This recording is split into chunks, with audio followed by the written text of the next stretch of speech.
This is the fourth and final segment for the 12 types of gaslighting, and we're going to be talking about safety exploitation, so don't go anywhere.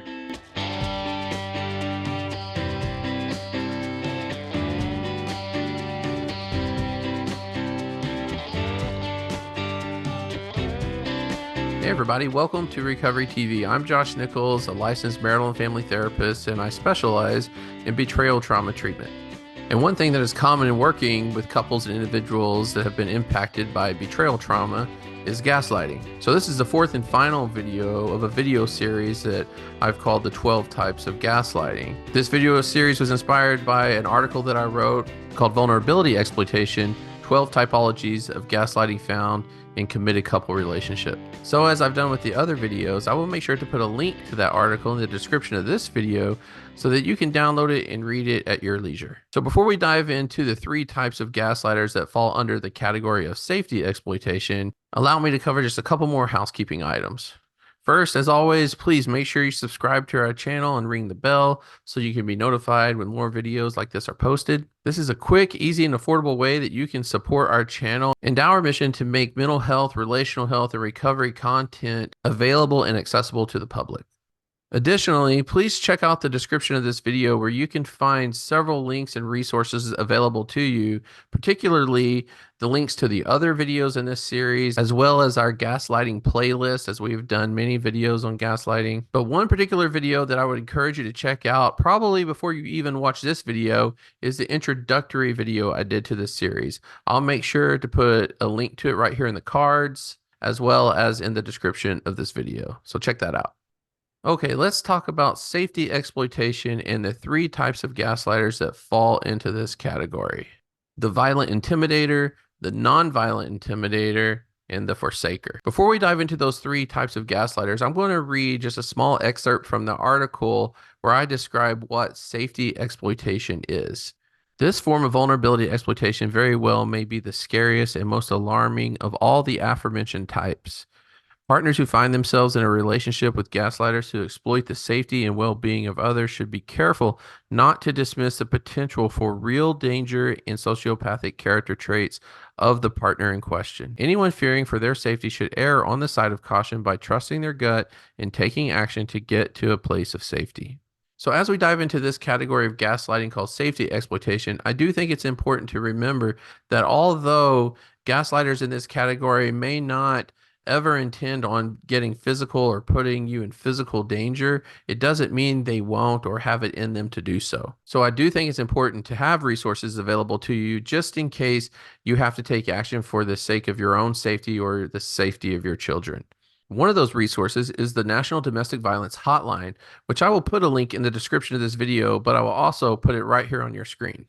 But it also might be in your best interest to research what domestic violence resources you have available to you in your community. So the 3 types of gaslighters found in this category are called the violent intimidator, the non-violent intimidator, and the forsaker. So let's begin with the violent intimidator. This person is willing to be violent in words and or actions in an effort to generate a level of fear in their partners that make genuine concern and rational thought dangerous to express. They may never, quote, lay a hand, unquote, on their partner, but instead throw or break items, punch walls, and or violently yell or scream.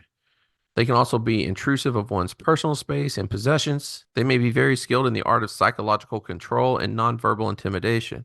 When this is effective, the discerning party finds themselves in a position where trusting their gut and the reality-based evidence becomes too risky to pursue.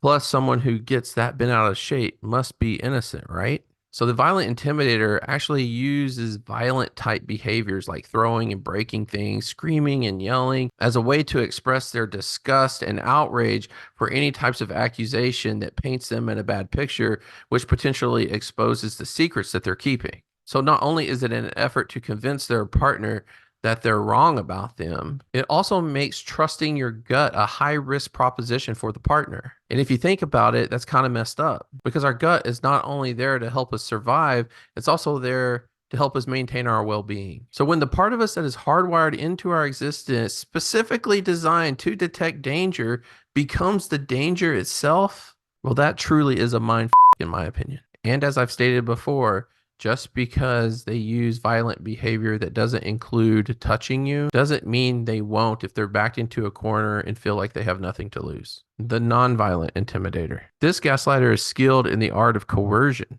They use various forms of verbal threats to create a level of discomfort or fear in their partner so they will stop looking and stop digging. Memory often conveniently comes back once they realize they're caught.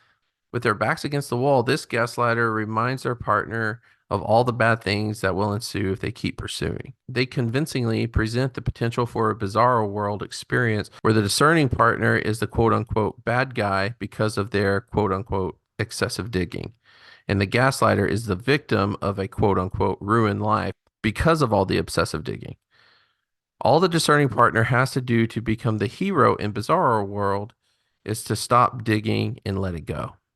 And for the sake of reference, it's probably best that I give just a slight explanation of Bizarro World, especially if you're not a comic book nerd. So in a nutshell, Bizarro World was basically a planet in the DC Comics as part of the Superman storyline. But I thought Urban Dictionary had a really good definition of what it means.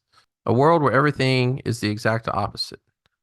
Up is down, first is last, good is bad, wrong is right, white is black, logical is illogical, giving is taking, insanity is sane, liberty is tyranny, and vice versa.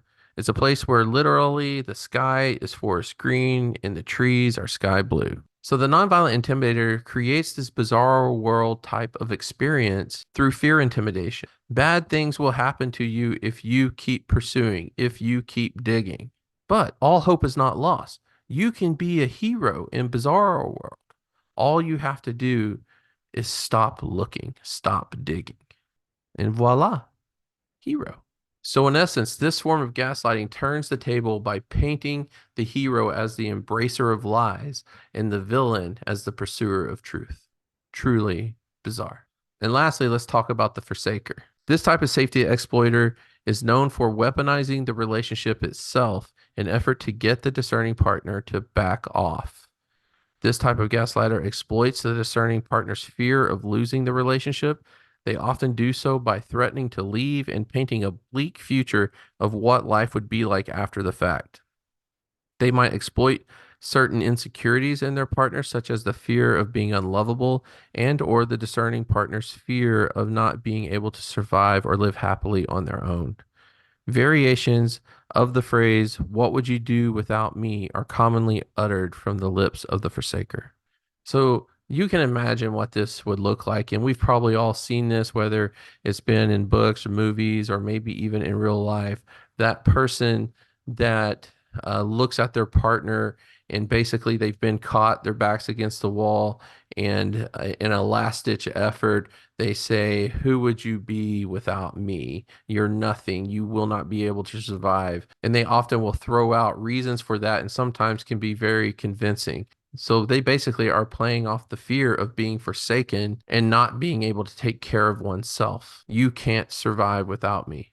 So as you can see, these three types of gaslighting all revolve around exploiting fear, which basically makes the other person feel unsafe. It's, "I feel unsafe from you specifically," i.e. the violent intimidator, and or "I feel unsafe because if I keep pursuing in my efforts, bad things will happen to me," because in Bizarro World, good is bad and bad is good, i.e. the non-violent intimidator, and or "I feel unsafe because if I keep pursuing this and you leave me, I will not be able to survive," i.e. the forsaker. If you find yourself in a relationship with a gaslighter that makes you feel unsafe in these ways, it's probably time to go ahead and contact someone that can help. All the types of gaslighting are traumatic to some degree, but the safety type of gaslighting is one that should increase your sense of urgency so that you can go ahead and act for the sake of your own well-being. Thank you for tuning in to the final video in the 12 Types of Gaslighting series. I hope you found something beneficial in it, and I hope you'll take the time to go back and watch all the other videos that we did in this series if you haven't already. Please remember to subscribe to our channel and ring the bell, and also to check out the description of this video so that you can have all the links and resources that were mentioned in the video and in other videos available to you. I'll see you back here next time.